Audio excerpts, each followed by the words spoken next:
আজকালকার মেয়েদের ফ্যামিলিগুলো না মেয়েগুলাকে কোনো শিক্ষাই দিতে পারে না। একদম তাই। সবগুলো দোজখে যাবে। আর রাস্তায় যখন হাঁটে ওড়না বুকে না, গলায় থাকে।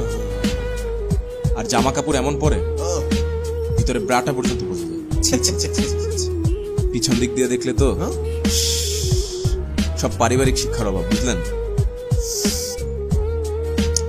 একদম তাই। অ্যাক্সিডেন্ট বলেছেন। আপনার কথা মানতে বাধ্য হলাম ব্রো। মেয়েদের পরিবার মেয়েদেরকে কোনো শিক্ষাই দিতে পারেনি, কিন্তু তোমার পরিবার তোমাকে কিন্তু দারুণ শিক্ষা দিয়েছে। হঠাৎ তোমার সামনে কোনো মেয়ে পড়লে সে যেমনই ড্রেসে থাকুক, তুমি তার মুখের দিকে, এরপর তার বুকে, এবার তার মাজায়, তারপর মেয়েটার পায়ে এভাবে কুত্তার মতো দৃষ্টিভঙ্গি করে লোলুপ দৃষ্টিতে তাকাতে থাকা তোমার পরিবার তোমাকে শিখিয়েছে।